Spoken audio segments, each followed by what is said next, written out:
De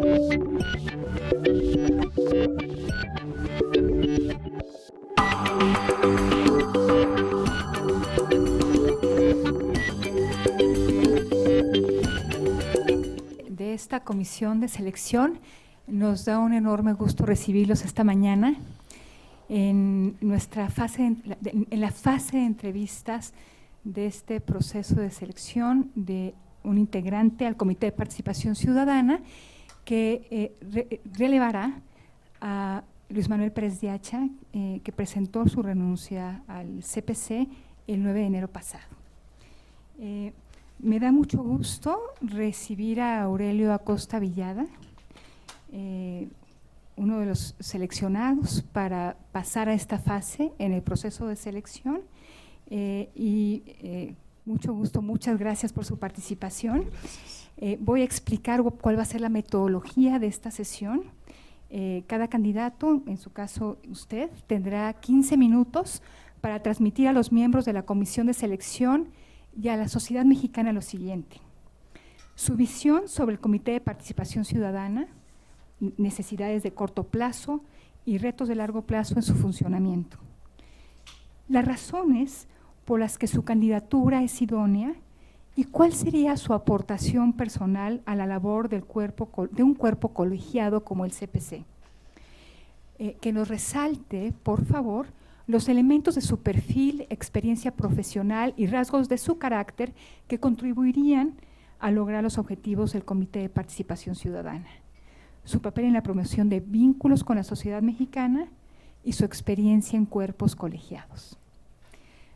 Los siguientes 30 minutos, los miembros de la Comisión de Selección realizarán preguntas sobre los temas referidos en la metodología para la valoración de expedientes. Al final tendremos algunos minutos para recoger preguntas que recibimos de personas y organizaciones de la sociedad civil mexicana. Invitamos a estas organizaciones a presentar sus preguntas a través de nuestra página de internet y están aquí. Y me permitiré exponerle un par. Entonces, pues arrancamos. Tiene usted entonces 15 minutos. Muchas gracias. Buenos días a todos ustedes, distinguidos integrantes del Comité de Selección del Sistema Nacional Anticorrupción, distinguidos profesores y académicos de esta universidad, señoras y señores. Es para mí un honor el estar participando en este proceso para integrar el equipo del Comité de Participación Ciudadana. Enseguida expongo cuál es mi visión respecto del Sistema Nacional Anticorrupción y en particular de las funciones del Comité de Participación Ciudadana. ¿Podría Ciudadana. pedir si se acerca un poquito más al micrófono para que lo puedan escuchar todos los presentes? Sí, así como de las aportaciones que expondré. Asimismo, platicaré a ustedes de los temas de transparencia, rendición de cuentas, fiscalización y combate a la corrupción. Cuestión importante es advertir cuáles son los retos que enfrentará el Sistema Nacional Anticorrupción y la forma de resolverlos. El antecedente del sistema, bueno, me voy a saltar esta parte porque todo el mundo conocemos los antecedentes. Dice y hasta con la legislación secundaria aprobada en julio de 2016, el Sistema Nacional de Fiscalización enfrenta ahora el desafío de ejecutar su mandato y demostrar un efecto duradero sobre los ciudadanos. La Auditoría Superior de la Federación es quien está a la vanguardia de estos esfuerzos como el principal órgano de control externo en México. Las reformas ampliaron el mandato de la institución y la dotan de herramientas adicionales para que realice su trabajo. Ejemplo de ello son las auditorías a realizar en tiempo real, efectuar investigaciones e informar con mayor frecuencia al Congreso. Comparto parte de mi experiencia profesional de los últimos 20 años hasta finales de 2018 en la Auditoría Superior de la Federación, quien rinde informes sobre el estado de atención de las acciones producto de la Fiscalización Superior de la Cuenta Pública de la manera siguiente, ya que esos documentos le correspondían en mi responsabilidad como director de control y seguimiento de resultados de auditoría en la propia institución. La Auditoría Superior presentaba un informe mensual a la Secretaría de la Función Pública sobre el seguimiento de estas acciones. Es un documento un poco pesado porque representa aproximadamente entre 800 y 1000 páginas, amén de la complejidad para su interpretación. También presenta actualmente un informe trimestral a todas las entidades fiscalizadas, que más o menos varía entre 800 a 1000 oficios, con los anexos correspondientes del seguimiento de las acciones de las auditorías practicadas. En este momento llevan un rezago de varios años, es decir, de 2014 a 2017, que fue la última cuenta pública que se entregó a la Cámara de Diputados. También la institución, era parte de mi responsabilidad, entregar los informes semestrales a la propia Cámara, que estos eran el 1 de mayo y el 1 de noviembre, el cual se convertía en 50 volúmenes, que por ahí hay un poco de problema para su interpretación. Las reformas institucionales en México han sido de gran envergadura. Sin embargo, se observa que en su conjunto fueron diseñadas estas reformas sin una perspectiva sistémica, se hicieron de manera desarticulada, como una salida inmediata a demandas concretas, como fue el caso de las leyes de transparencia, producto de acuerdos entre partidos políticos, así como producto de un diseño de cambio institucional coherente, sino consecuencia de un cambio incremental, lo que dio por resultado instituciones con mandatos poco claros e instituciones con débil capacidad de incidencia real, por la debilidad institucional o bien por la independencia entre varias instituciones que no necesariamente comparten el mismo objetivo. ¿Cuál ha sido el resultado? Pues el resultado es que ha habido un entramado institucional desvinculado y fragmentado. Ejemplo de ello es la transparencia gubernamental, donde persisten deficiencias de algunas entidades de la República, y el hecho de que los usuarios que solicitan información al INAI carecen de mecanismos para verificar por la mala calidad de la información que proporcionan algunas entidades. Otro ejemplo corresponde a la fiscalización, elemento central de la rendición de cuentas, donde el trabajo de la ASF ha derivado en denuncias importantes sobre el manejo equívoco de recursos públicos.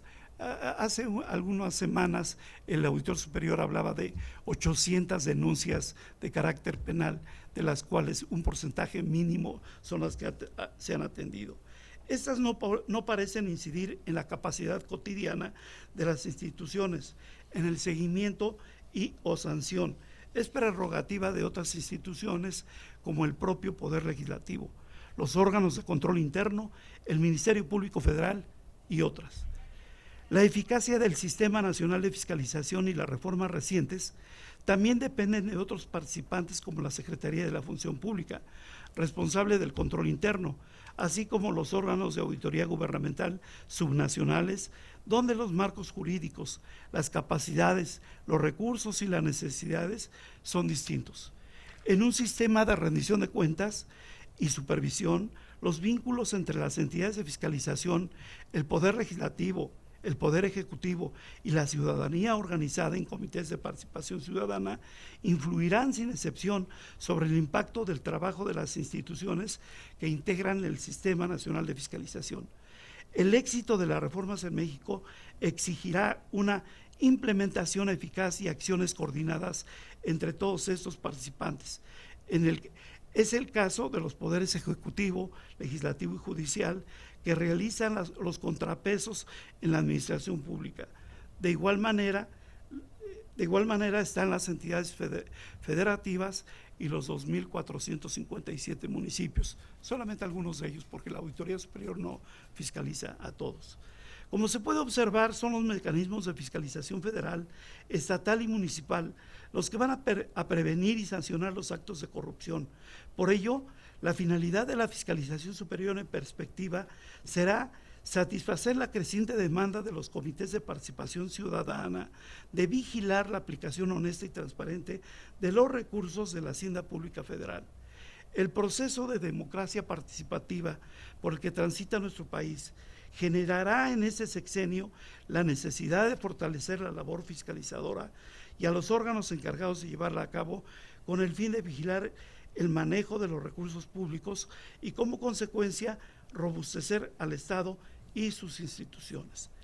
Mi visión de la reforma constitucional que dio origen al Sistema Nacional Anticorrupción es que se han sentado las bases para el establecimiento de un nuevo paradigma en la gestión pública, el control del poder a través de la rendición de cuentas, no obstante que a la fecha no se haya consolidado un sistema de rendición de cuentas federal por la existencia de factores que obstaculizan su consolidación.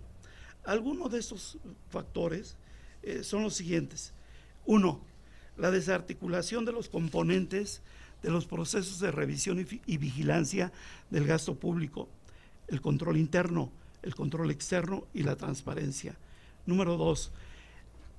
Existe una concepción equivocada de que la rendición de cuentas se limita solo al acto de informar, eliminando la justificación y castigo.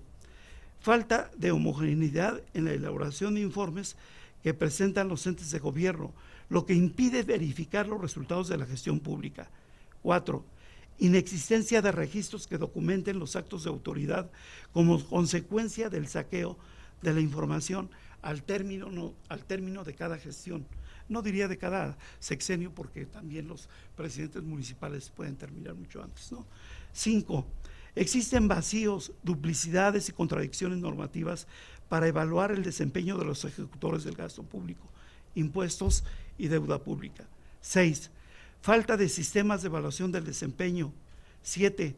Existe una carencia de legislación nacional homologada y consistente en materia de rendición de cuentas. Y por último, 8. Hay un desconocimiento de mecanismos formales de participación ciudadana. La presencia de esos factores denota la necesidad de establecer políticas públicas y un sistema de rendición de cuentas que aglutine y articule a nivel nacional el conjunto de leyes, normas, estrategias regionales, sectoriales y nacionales, así como la creación de un sistema nacional de integridad que se incorpore a estos sistemas ya existentes, que sancione cualquier acto de corrupción como medio para fortalecer los 5 sistemas: el Sistema Nacional Anticorrupción, el de transparencia, el de fiscalización, el de integridad y el nuevo de rendición de cuentas. Y un ejemplo de las áreas de oportunidad que generaría esta propuesta son los siguientes. Únicamente pongo 2, el Sistema de Rendición de Cuentas y el Sistema Nacional de Integridad. Y ahí termino. El fortalecimiento de los pesos y contrapesos de la rendición de cuentas horizontal y vertical entre los poderes de la Unión, en el primer caso, y entre los ciudadanos, medios de comunicación y comités y asociaciones de participación ciudadana, en segundo lugar, robusteciendo el sistema jurídico básico para el diseño y orientación de una política pública de rendición de cuentas a nivel nacional que sea útil, eficiente y oportuna en las tareas parlamentarias. Impulso de una cultura de transparencia y acceso a la información entre los servidores públicos para la conservación de la información y su correcta organización. Pues, por ejemplo, la importancia de los archivos en el acceso a la información radica en su papel fundamental como referencia jurídica para vigilar la situación del Estado y garantizar la transparencia administrativa, la rendición de cuentas y el derecho de los ciudadanos a estar bien informados sobre las decisiones de gobierno, así como rescatar su carácter de fuentes primarias de información para la reconstrucción histórica. Promoción de la elaboración de bases de datos que permitan localizar las principales áreas de opacidad y riesgo de las entidades fiscalizables y medir el impacto de las recomendaciones y acciones promovidas por los órganos de fiscalización, ya que no es lo mismo fiscalizar actualmente. Yo tengo un trabajo doctoral que voy a presentar el próximo 21 del próximo mes y estoy haciendo una propuesta de reducir esas áreas de opacidad en la administración pública, que no es lo mismo tener un ámbito de acción de la Auditoría Superior, de que en la cuenta pública se auditó, por ejemplo, a 553 entidades de la administración pública, que fiscalizar en el 80% a esas 20 áreas de opacidad y el 20% restante a todas las demás. Estableciendo otro elemento, estableciendo tecnologías de información homogéneos en los 3 órdenes de gobierno que posibiliten la verificación del registro de operaciones contables. Por ejemplo, un 25% de municipios carecen de tecnologías de información. Esa es una investigación que hice en lo personal.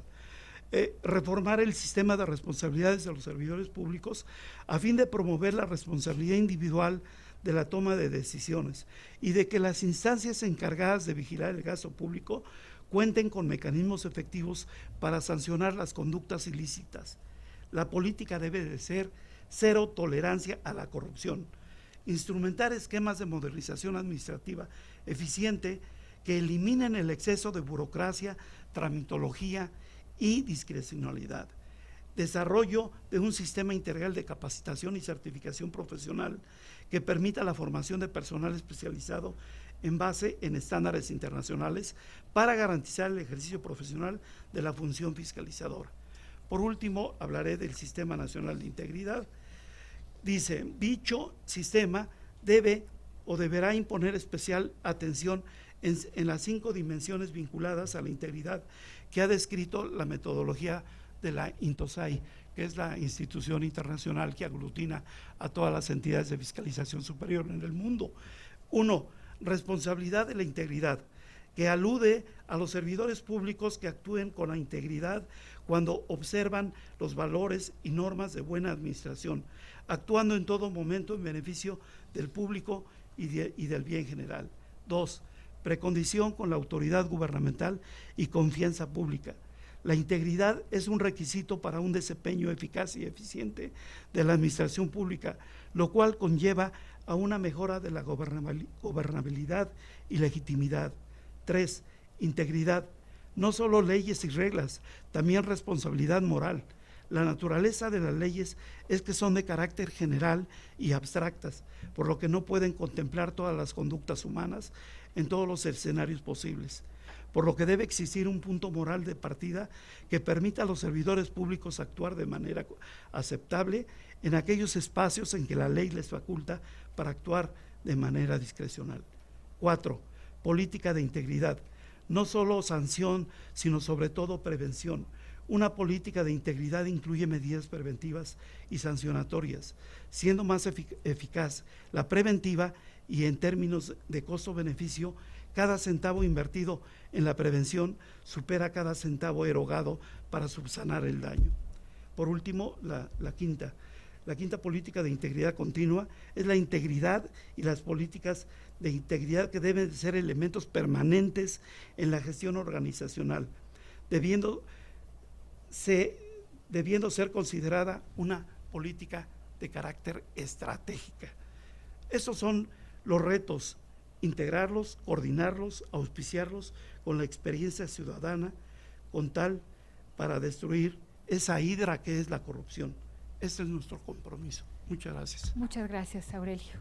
Bueno, abro los micrófonos a mis colegas de la Comisión de Selección para que formulen sus preguntas. Por favor, Sergio. En primer lugar, pues muchísimas gracias por participar. Gracias, apreciamos mucho y desde luego felicitarlo por su trayectoria, muchísimos años en la Auditoría Superior y sí, obviamente, como lo ha demostrado su exposición, un amplio y profundo conocimiento de las funciones y de la visión. Yo quisiera hacerle tres preguntas. Sí, doctor. Para ampliar un poco su exposición. Primero, me pareció muy interesante su planteamiento de una política de integridad y de una política de rendición de cuentas. Sin embargo, yo tengo todavía alguna dificultad en entender cómo se pueden institucionalmente articular y no seguir sumando, porque ya traemos fiscalización, ya traemos… Sí. Entonces, Y usted mismo señalaba al principio que hay una multiplicación de responsabilidades y de instituciones y de funciones. Y creo que parte de la idea del sistema era alinear estas diferentes instituciones para permitir una sinergia que permitiera. Entonces, déjame hacer la pregunta un poco más puntualmente. Desde el punto de vista institucional, estas políticas de rendición de cuentas y de integridad que usted propone, ¿cómo se articularían o qué espacio tendrían dentro del Sistema Nacional Anticorrupción? Esa sería una primera pregunta. La segunda pregunta tendría que ver con que una de las funciones del CPC es fomentar la participación ciudadana. Y justamente hace un rato alguna de las personas que se expresó, Carlos Salcedo, que aquí está, hablaba de una percepción de falta de empatía entre los mecanismos de participación de ciudadana y las necesidades o las percepciones concretas de los ciudadanos. ¿Qué idea tendría usted para facilitar, para lograr esta mejor forma de participación ciudadana, más allá de los mecanismos formales a los que usted se refirió en su ponencia? Y finalmente una pregunta puntual y complicada, pero la semana pasada el comité coordinador sesionó y determinó prolongar hasta diciembre de este año la entrada en vigor de los formatos de las declaraciones patrimoniales. Con la información que usted tiene, y entendemos que pues es una información de medios, ¿no? ¿Cuál es su valoración de esta decisión del comité coordinador? Son las 3 preguntas que yo le quisiera hacer. Muchísimas gracias por su participación. Gracias. Bien, respecto al Sistema Nacional de Integridad, en mi trabajo doctoral hice alguna revisión de las mejores entidades de fiscalización superior en el mundo. Alguna de ellas fue la entidad de fiscalización superior en Israel. En Israel tienen auditorías de integridad que podríamos nosotros llevar a cabo en la Auditoría Superior de la Federación. Ya ve que existe un área de auditoría forense. Creo que si se integra esta actividad en la parte de disuadir al funcionario público a incurrir en actos de corrupción, pues como que la va a pensar 2 veces en decir, ahí tengo a alguien que me puede revisar, practicar una auditoría de integridad y eso traería un carácter de ¿cómo le llaman? Disuasorio, disuadir a cometer esos actos de corrupción. Por otro lado está que la misma INTOSAI está tratando de que estas políticas de un sistema de integridad se aboque por el lado de la ética y de la moral pública, ¿no? Donde todo mundo conoce que en sus dependencias existen códigos de política de moral, de ética, y que los hacen hasta firmar y todo esto. La moral y la ética no tienen que ser obligatorias, tiene que estar el funcionario con ese concepto de poder evitar cualquier acto de corrupción. Recientemente acabo de hacer un examen, me hicieron un examen de integridad y resulta que como contesté lo que yo practico y hago y he hecho por tantos años en la administración pública, me dijeron, oiga, usted no pasó el examen. ¿Y por qué? Porque usted lo hizo como la teoría. O sea, le digo, es que yo nunca he robado y me ponen que si he entrado a un supermercado y he sacado alguna cerveza o alguna cosa sin pagar, nunca lo he hecho. Entonces, como que eso a veces no cabe en esos esquemas de la administración pública, ¿no? De la ética y de la moral. Simplemente el propio Estado ha tenido ahí un faltante en no hacer llegar estos códigos de ética, de moral pública y permearlos en toda la administración pública, en todos los niveles, principalmente en los estados y municipios, que es donde la Auditoría Superior ha detectado los focos rojos más grandes de toda la administración, ¿no? Entonces creo que es ahí donde hay que trabajar mucho a través de desde la educación básica hasta las universidades, ¿no? Que haya inclusive esquemas o materias que fortalezcan este espíritu de moral pública que se ha perdido, ¿no? Se ha perdido. La pregunta 2 de la participación ciudadana, en donde pues cómo puede participar, cómo se puede instrumentar la participación ciudadana. La participación ciudadana, desde hace 2 leyes, porque esta nueva ley de la Auditoría Superior de la Federación de Fiscalización de Rendición de Cuentas vuelve a retomar los conceptos que había en la anterior ley que fue publicada en 1999, cuando nace la Auditoría Superior de la Federación. Crea los comités estos de auditoría, los comités de auditoría ciudadana.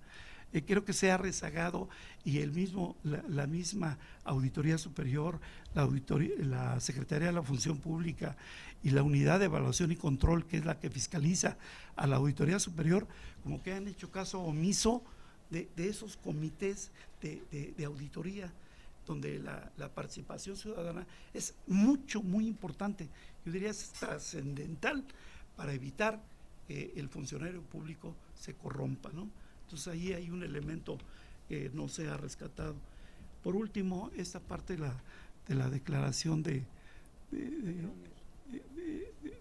la declaración patrimonial,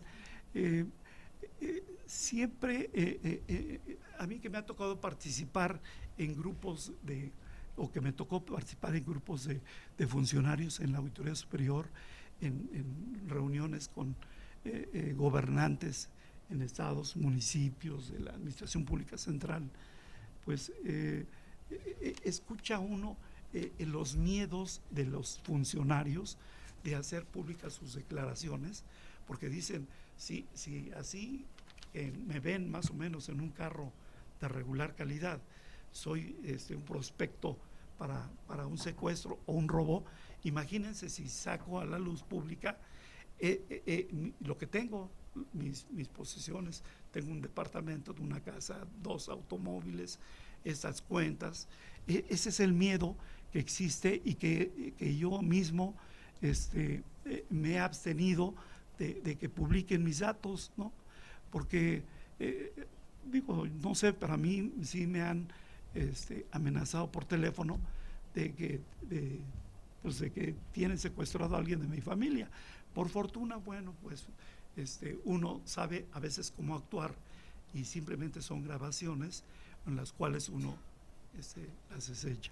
Entonces ahí hay ese temor, creo, en los funcionarios, de hacer pública a través de estas declaraciones.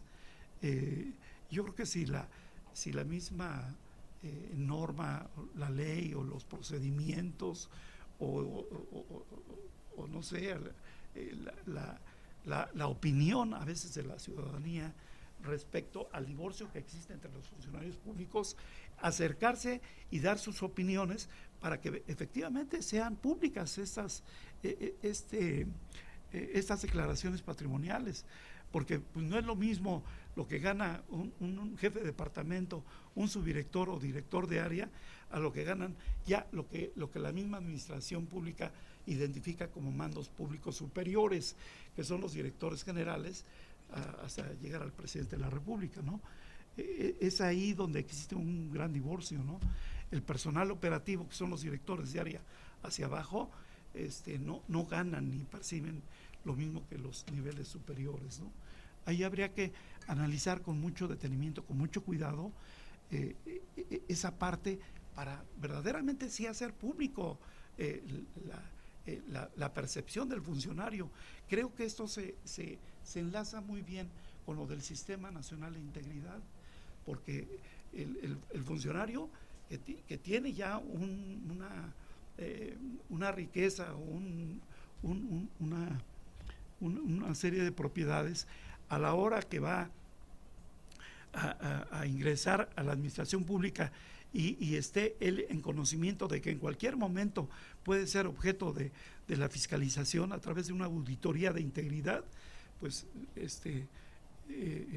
lo pensaría en omitir, en esconder esas propiedades, ¿no? Gracias. Por favor. Muy buenas tardes, tenga ya usted. Doctor, me da mucho buenas gusto tardes. recibirlo, y la verdad también le agradezco que se haya inscrito para participar en este proceso, que es un proceso de fundamental importancia en la integración del Sistema Nacional Anticorrupción. Yo quisiera hacer una pregunta muy concreta, que es, pues ha pasado ya tiempo desde la integración del Comité de Participación Ciudadana, y han habido incluso sustituciones en sus presidencias y en sus integrantes. ¿Cuál es la valoración que tiene usted del desempeño hasta el día de hoy del órgano colegiado al que aspira a participar, del Comité de Participación Ciudadana?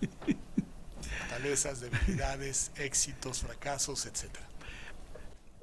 Creo que si hay algo, yo soy economista.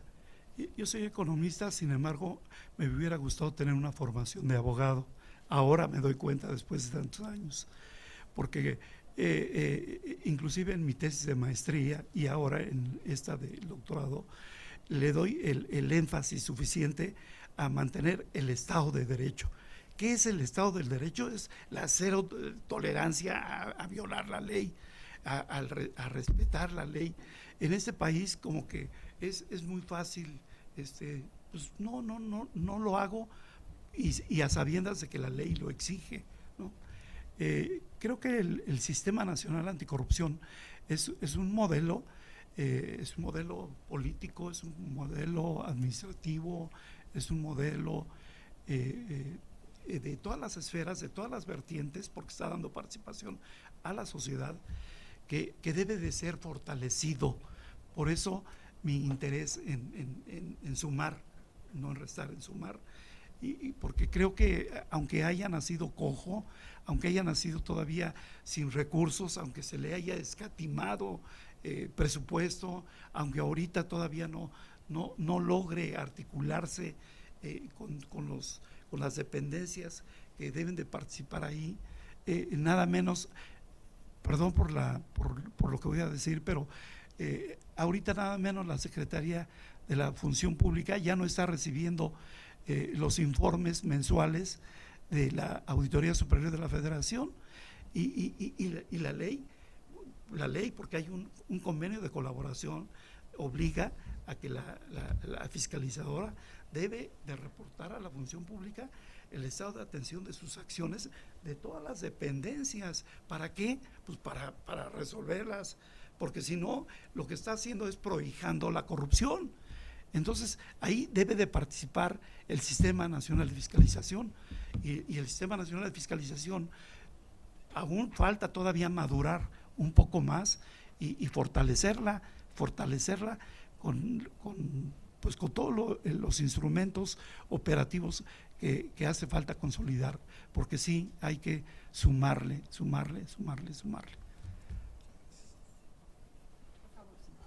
Gracias, bienvenido, y también celebro su participación.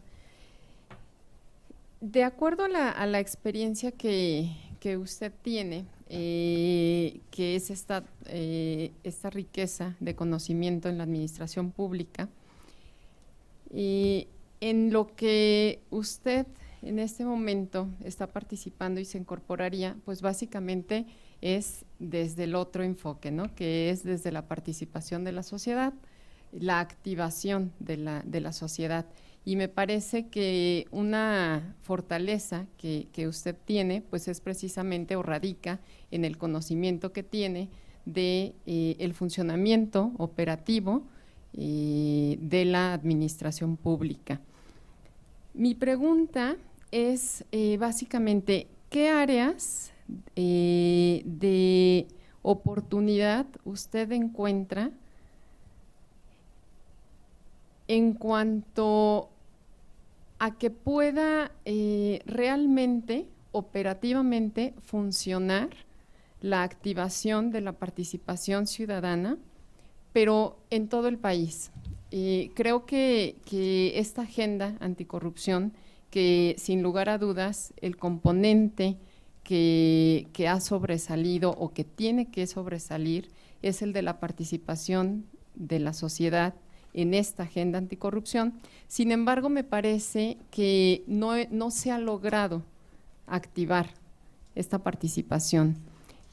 ¿Qué es lo que usted o cuál sería la propuesta para que desde el Comité de Participación Ciudadana a nivel nacional pueda activarse esta participación ciudadana, pues básicamente en todo el país, a través, no sé, de qué elementos se pudiera generar, que pues básicamente estos elementos se tendrían que dar desde el seno del Comité de Participación Ciudadana? ¿Cuál sería su propuesta en concreto para sí poder activar a la sociedad en esta agenda y que se logre conectar pues el impulso de esta agenda anticorrupción, insisto, en todo el país?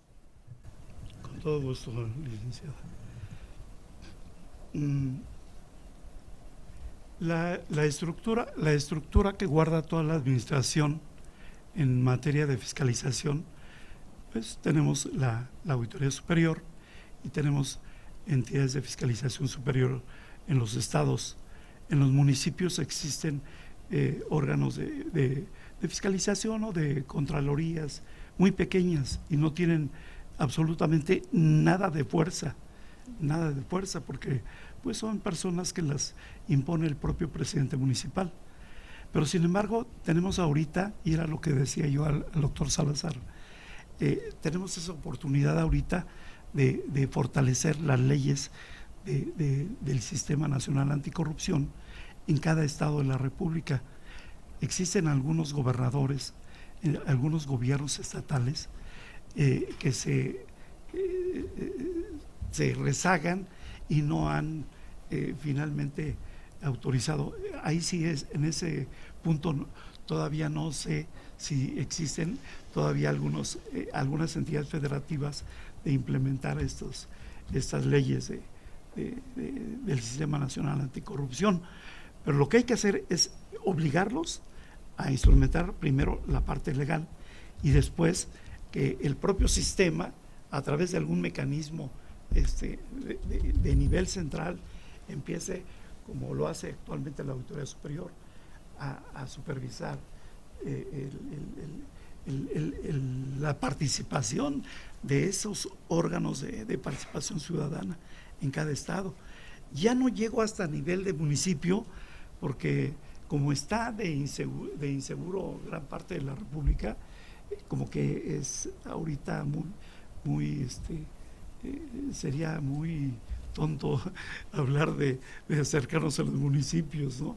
Lo que sí, a nivel de los estados, creo que sí se puede incidir y pedir a los gobiernos estatales, no sé, a través de la Secretaría de Hacienda y Crédito Público, por ejemplo, para proporcionar los recursos a los fondos federales que apoya en la educación, carreteras, infraestructura, agua potable.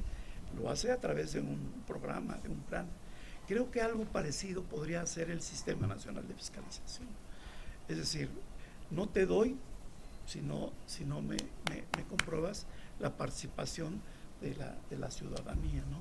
Y que la ciudadanía libre se organice en estos comités de participación estatal para que vaya imitando lo que a nivel central se vaya haciendo, ¿no?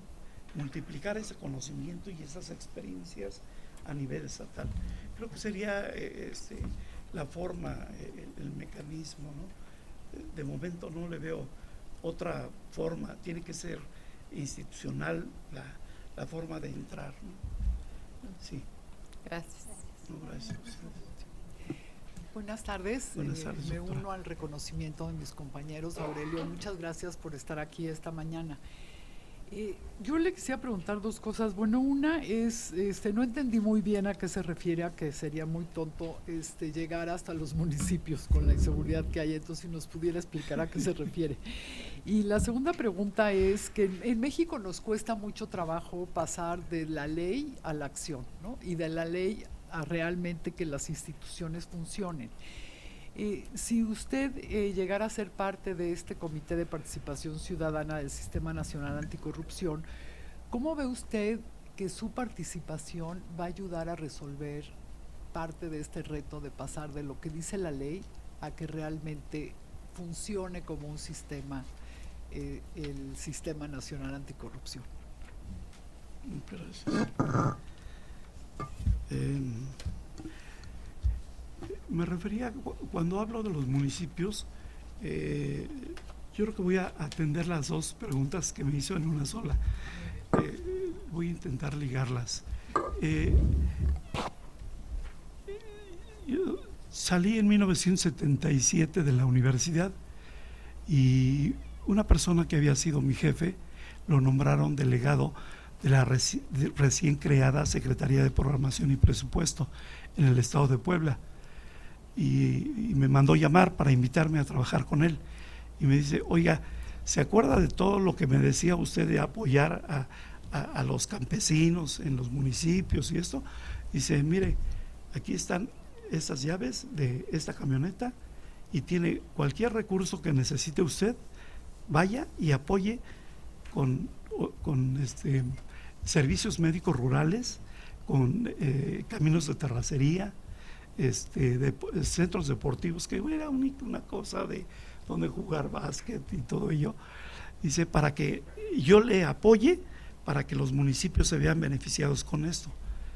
Dice, nada más le pido de favor que tenga mucho cuidado y haga todo de acuerdo al ordenamiento de aquí de la delegación de la Secretaría de Programación y Presupuesto.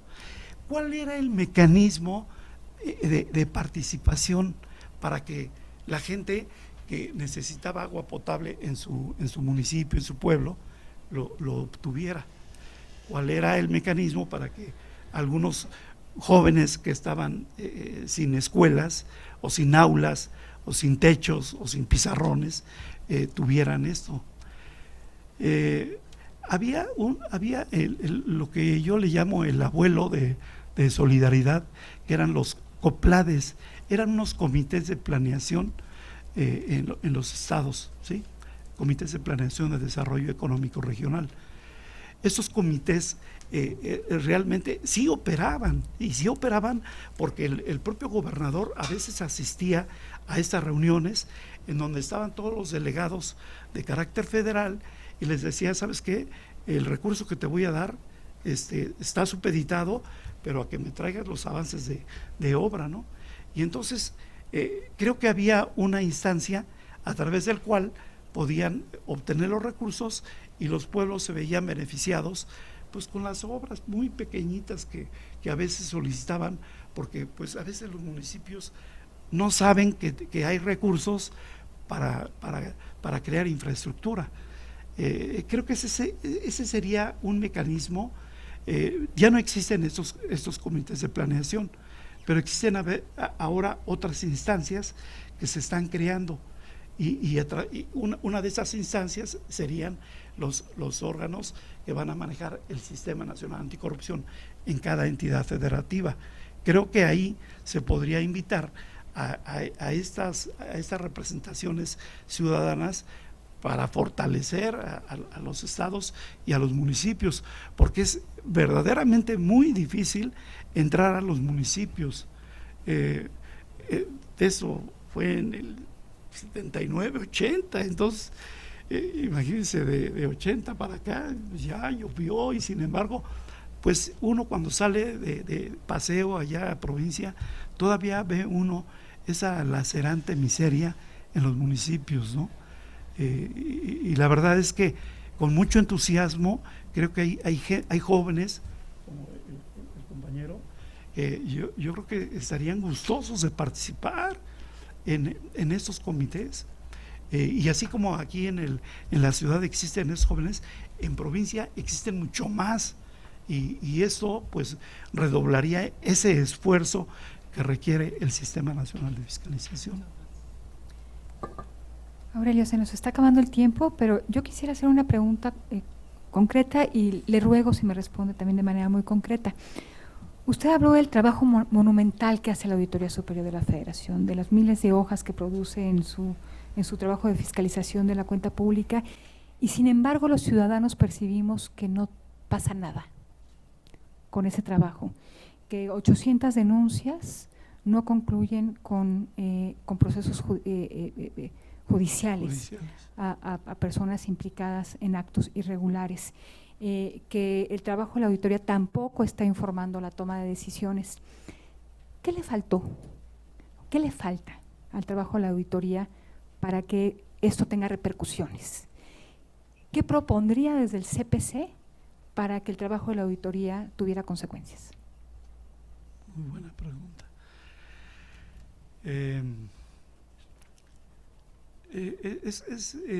Perdón, yo ya no trabajo en la Auditoría Superior, trabajé hasta el año pasado.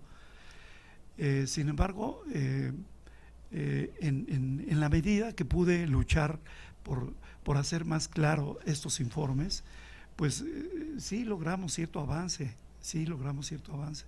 Modificamos la estructura del último informe semestral que se presentó a la Cámara de Diputados. Estoy hablando todavía de la cuenta pública 2016. Realmente ahorita todavía se sigue en esa, yo le llamaría opacidad, muy respetuosamente, opacidad, porque ¿de qué sirve tener ahí 50 volúmenes si no se saben manejar, si no se sabe qué información tienen ahí? Hay que hacer más, no transparente, porque esa no es la palabra. Transparentar no es subir la información a la página de internet. Actualmente ahorita, si usted se mete a la página de internet y busca una auditoría de cuenta pública 2005, 2006, pues sí la va a encontrar, pero yo creo que le va a llevar varios días ir buscando esa información. Es muchísima información la que existe en la página de internet, y eso hay que simplificarlo. Es simplificar la información,